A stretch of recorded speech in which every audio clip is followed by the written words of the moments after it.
Howdy folks, and I hope the collecting gods are bringing you the world and all the action figures in it.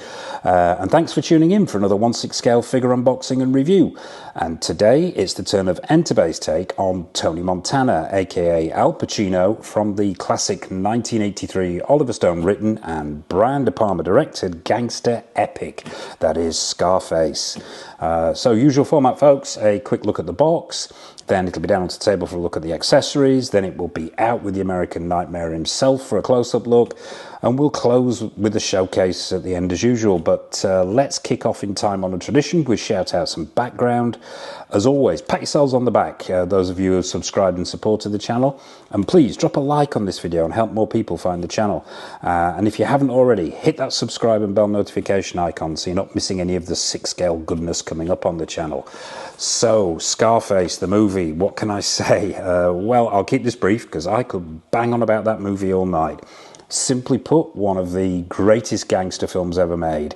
It sits in the pantheon of greats alongside The Godfather and Goodfellas as a classic in my opinion. I can't believe there's anyone out there who hasn't seen it. If there is, seek it out now. That's an order. And we know the only thing that gives orders in this world is balls. Probably more quoted lines than any other movie, and I suspect you're going to hear a few more before this review's done. So there are two versions of this figure by Enterbay, the Respect white suit version and this, the black suited war version. They were both released about 12-13 years ago, which makes this probably the oldest figure I've ever reviewed on the channel. Maybe it is, I'll have to check. When they were first released, I wasn't collecting at the time, but it was pictures of these figures that really lit the fire underneath me and got me into collecting. Ever since, I've been trying to bag the pair in the wild without selling my firstborn for medical experiments to fund it. I finally settled on the white suit version from Present Toys, which is good, but it will always be a placeholder for the original. So if there's anyone out there who owns the Enterbay Respect version and you're willing to part with it, please drop a comment in the comments section below.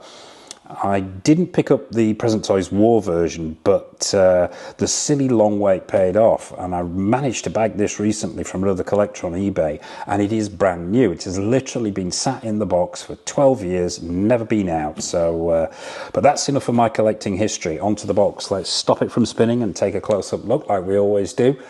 Really nice presentation here from Enterbay. With this being, although it's 12 years old, it looks to me, this box at least, that it's just come straight out of the factory. Beautiful design, quite tall, not particularly wide. It's got this magnetic clasp on it. What you've got on the front there is that now iconic monochrome shot of Pacino himself, sort of in a silhouette in black on one side and white on the other. It says Scarface across the top in the font from the movie. 1/6 scale real masterpiece, Scarface, the war version. Bottom left hand corner it says Enterbay. Around the sides, nothing other than real masterpiece. Around here you've got Tony Montana's insignia logo, whatever you want to call it, that's etched into his chair, and a monogram, shall we call it. Around the back, just really classy, the presentation on this box. You've got that logo again at the top there, a brief description of Tony and his rise to power. You've got three really nice shots from the movie itself, and then you've got all the usual warnings and credits and stuff at the bottom here.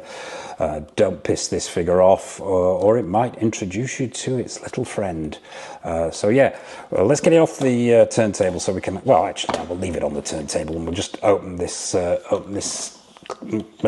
this magnetic clasp up and we'll take a look inside. And it's unusual because it doesn't fold over as a lot of the magnetically clasped boxes normally do. This one's actually sealed there as well, so this whole section comes away, and inside you are greeted with, on one side, all the accessories, and underneath your foam inlay you've got the figure itself as the silicone pouch drops out. So yeah, there you have it. That's the box, and really nice presentation it is too. Just smacks of class, like I said before. It just it feels quality, it feels premium, and it's really nice to see that this figure is pretty much brand new. So there you have it.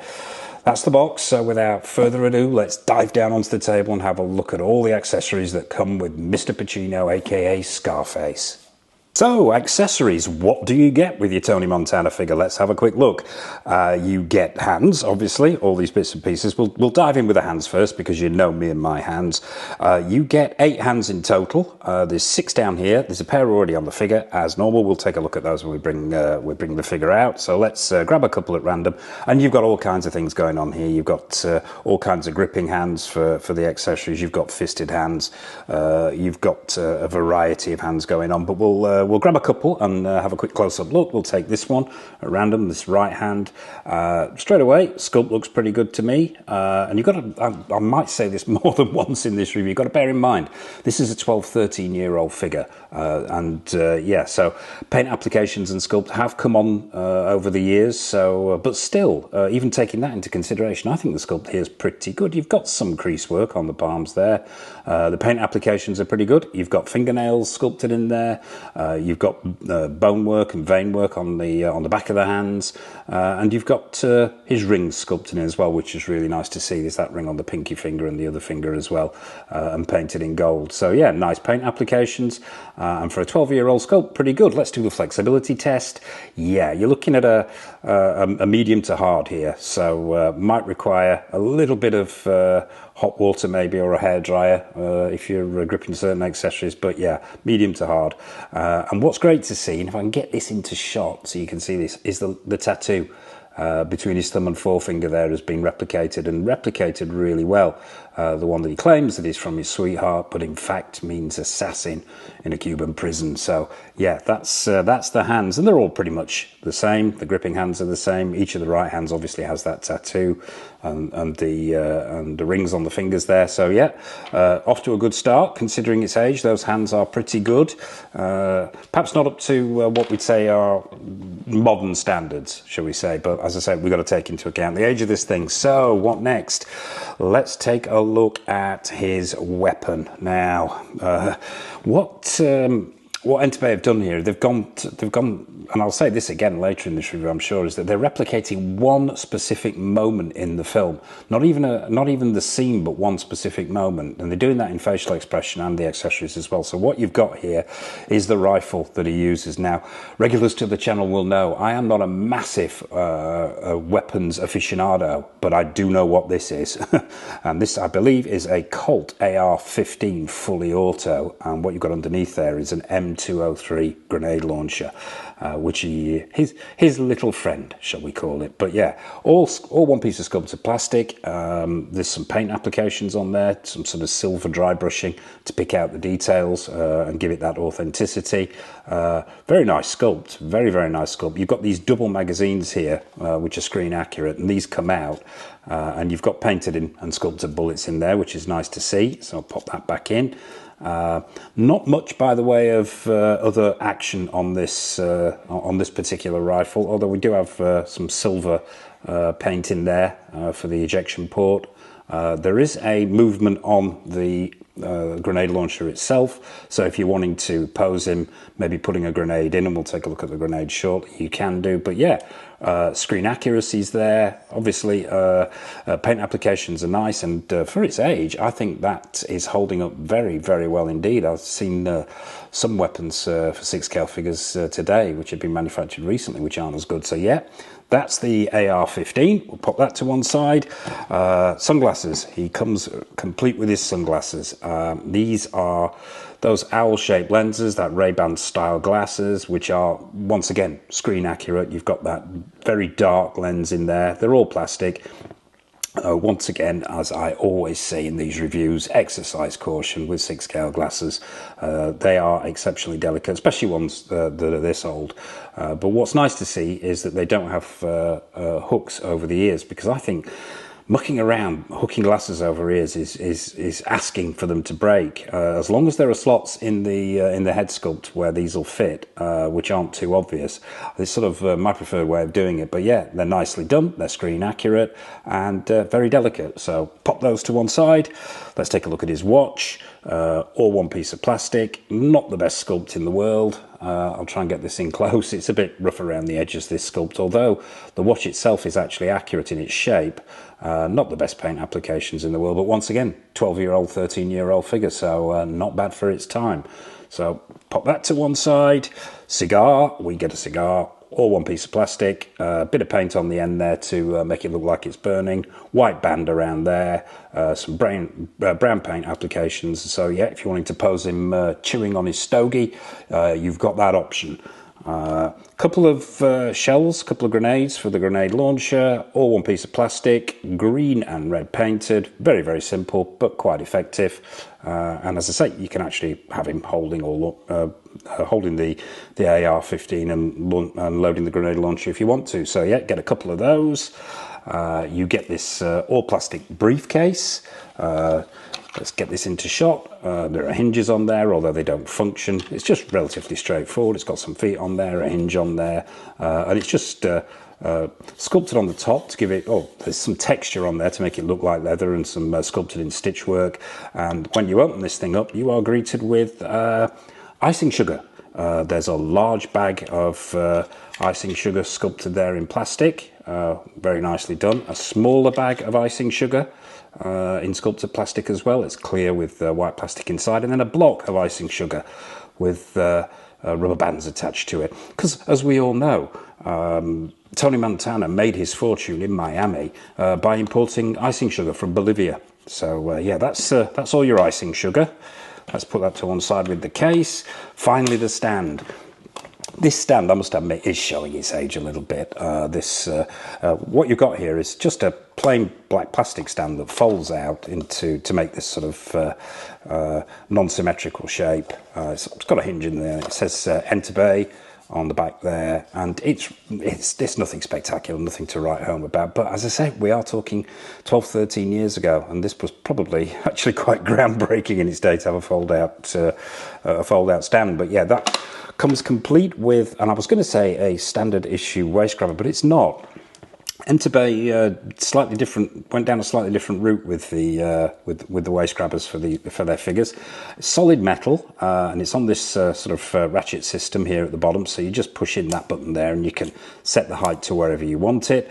As I say, all metal, and there's another ratchet at the top there, which moves the actual grabber up, and then you've got a ratchet system rather than a spring system on this waist grabber here, which is nice to see actually, because you can find the sweet spot for the figure without putting too much pressure on the outfit and risking damaging the outfit. So yeah, probably a little bit dated by today's standards, but it was nice to see Enterbay using metal back in the day, and that simply slots in there to complete your stand. So that's all the accessories. So without further ado, let me introduce you to my little friend.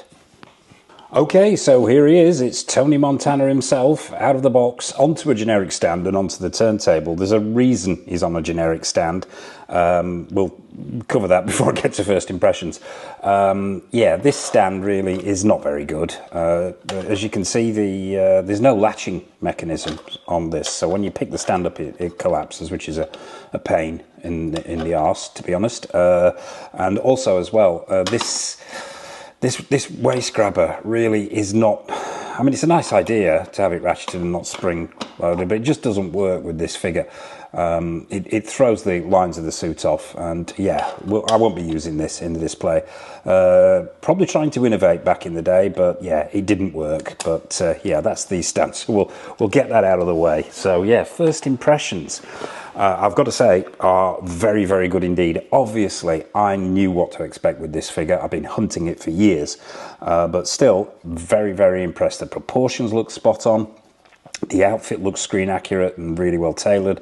That head sculpt looks amazing, which we will come to. But yeah, the whole thing really doesn't disappoint. But we'll do as we always do. We will give him a once over. So we'll stop him from spinning, get him into shot, and take a close-up look at him, getting closer into shot. But yeah, straight away, very, very good first impressions. But let's get him off this stand, start at the bottom and work our way up as we always do. So, shoes. The shoes themselves are pegged directly into the legs. There are black socks there, which is really nice to see.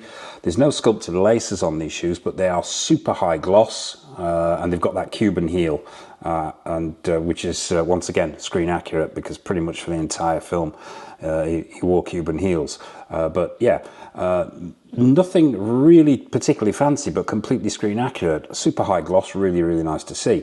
Moving up to the suit, and I'm going to bang on about suits again being the hardest thing in the world to do in 1/6 scale and get them right. But yeah, no, I won't bang on about that actually. We'll just look at what we've got. So yeah, the pants themselves, this black with a really, really fine pinstripe in there. The material feels really, really high quality cotton.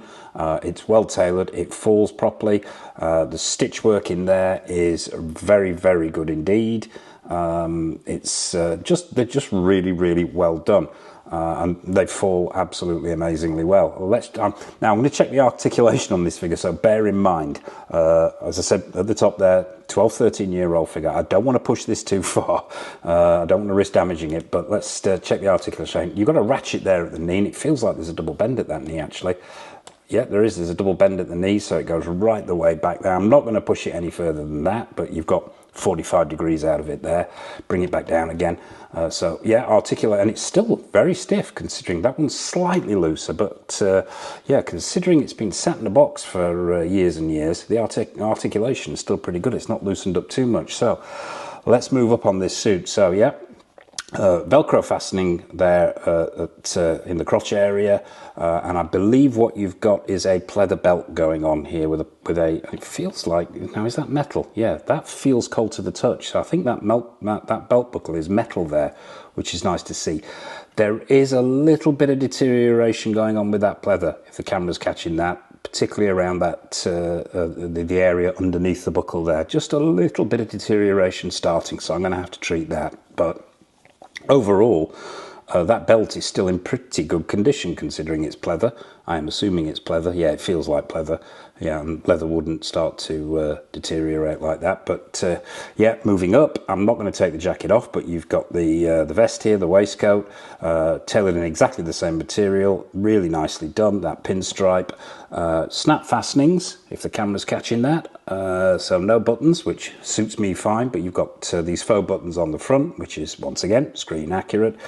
The jacket. Now, this jacket, we'll check the fastenings. Yeah, there's got hooks here, which actually hook into cotton loops. I'll try and get this into shot there. We're dropping out of shot for a second.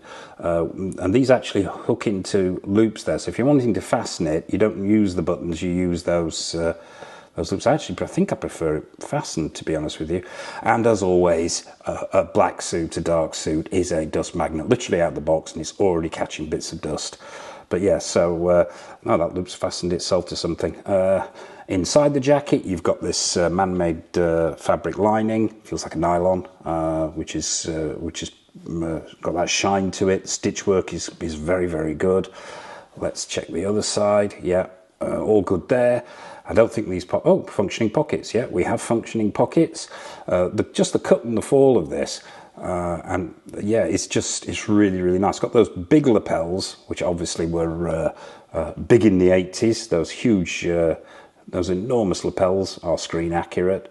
Just very, very well tailored, the whole thing.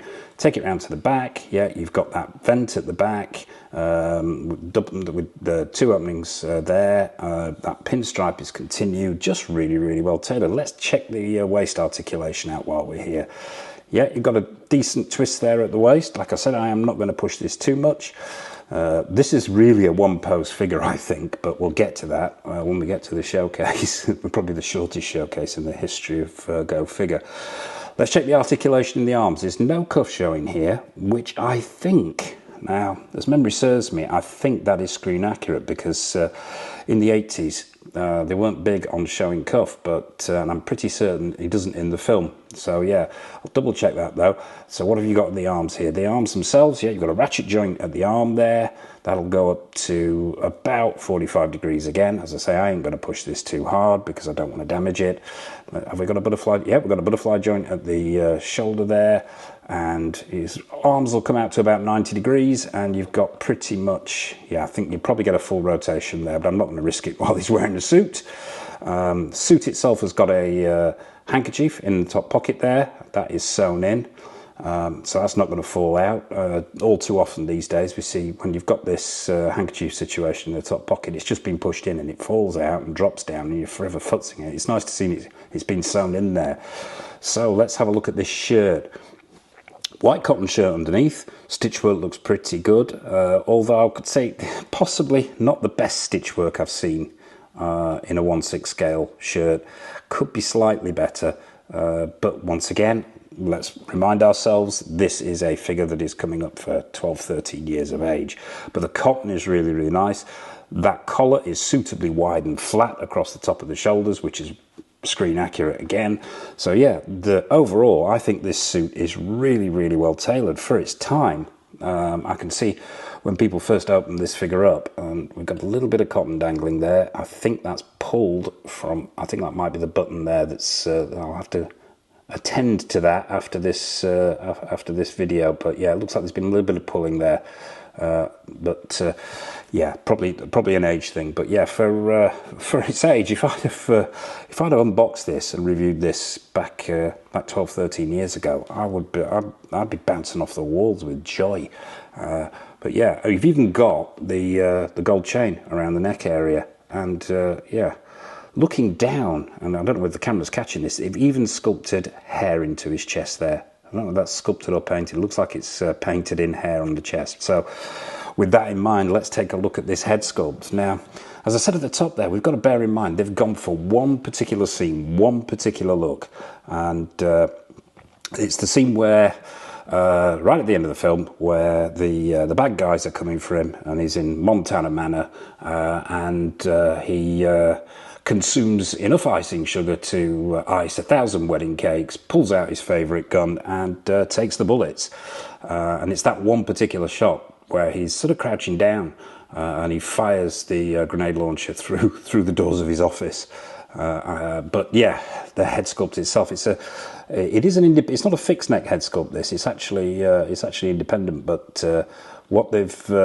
what they've done here is they've actually sculpted in, if the camera's catching, and this body actually feels like, rather than being hard plastic, I think what we've got here is maybe a rubber silicone body, or at least a rubber silicone shell over the top of a body, because that is definitely got rubber going on in there. That's a new one on me. I didn't know that. So yeah, this whole body section here, at least the top part of the torso, is a silicone or a rubber. I think there's been a little bit of rubbing just there, maybe. That's probably just the years it's been sat in the box. But yeah, the head sculpt itself, well, what can I say? Yeah, I think it sort of speaks for itself. What I'm going to do is I'm just going to move the camera back a little bit here so I can create a gap and drop this down and get him right into camera. Now, once again, I'm saying it again, I know, but 12, 13-year-old figure and a head sculpt of this quality, it is still amazing today.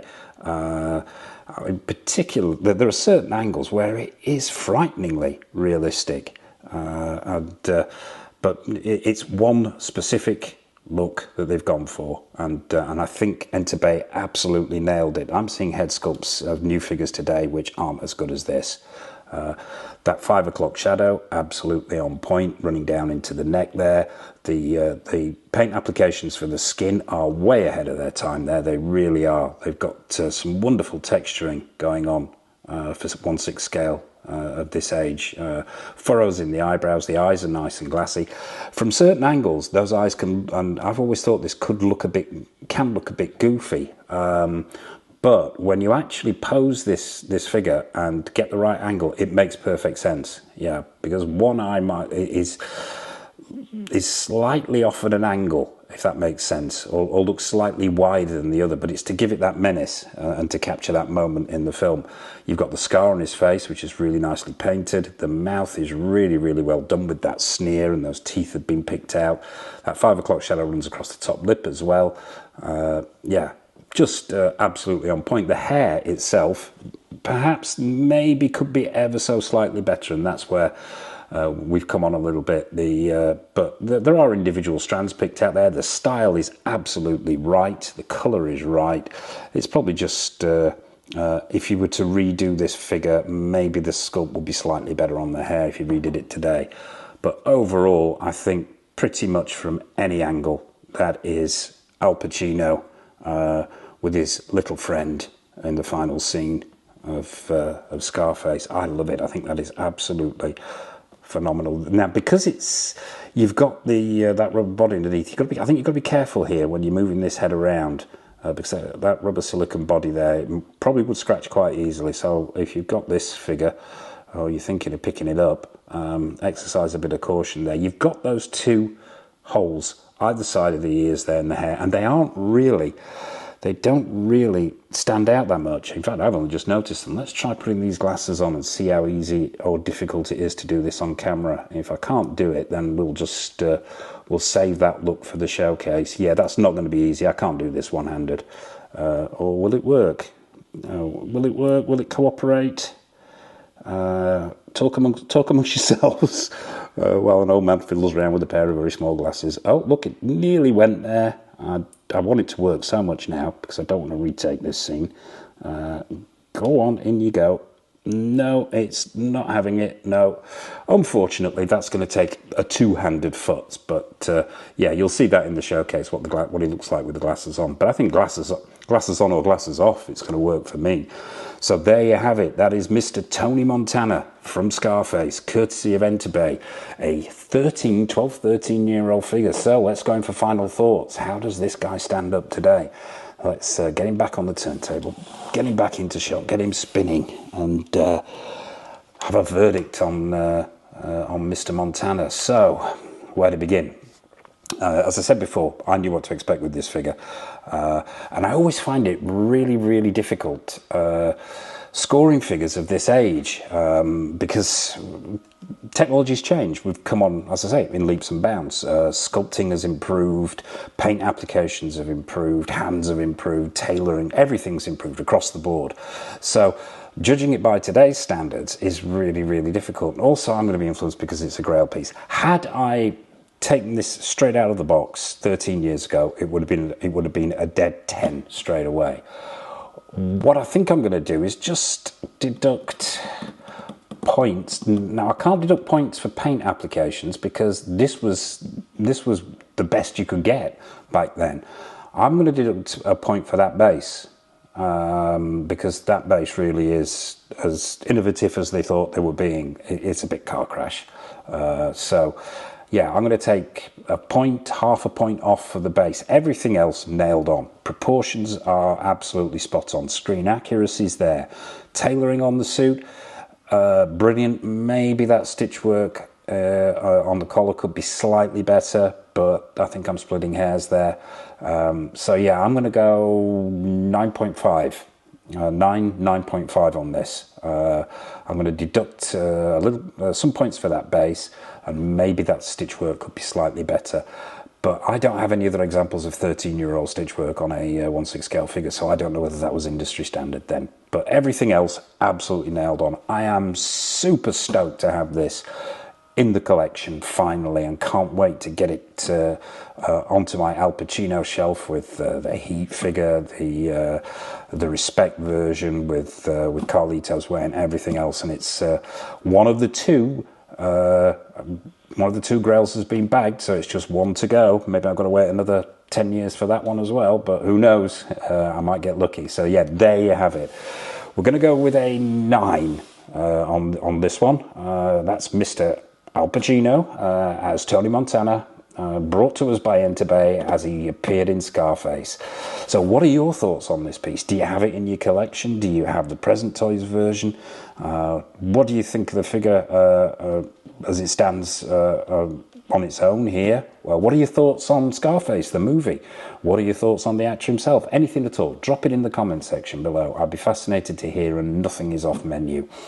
So, I suppose all that remains for me to say, what's coming up on the channel? Nearly forgot. I'm not going to go through all the individual figures because we'd be here all night. So, suffice it to say, we've got Hot Toys figures, we've got Susu Toys figures, present toys figures, we have in art figures, we have quarter scale statues, we have a raft of things coming in. So be sure to hit that subscribe button and bell notification icon so you're not missing any of the good stuff coming up on the channel.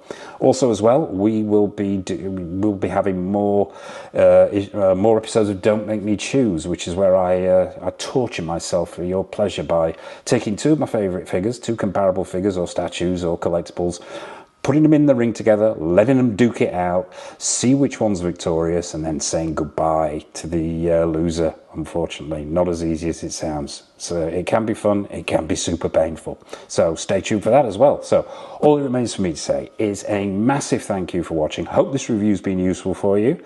And as always, take care of yourselves, happy collecting, and it's over to the showcase.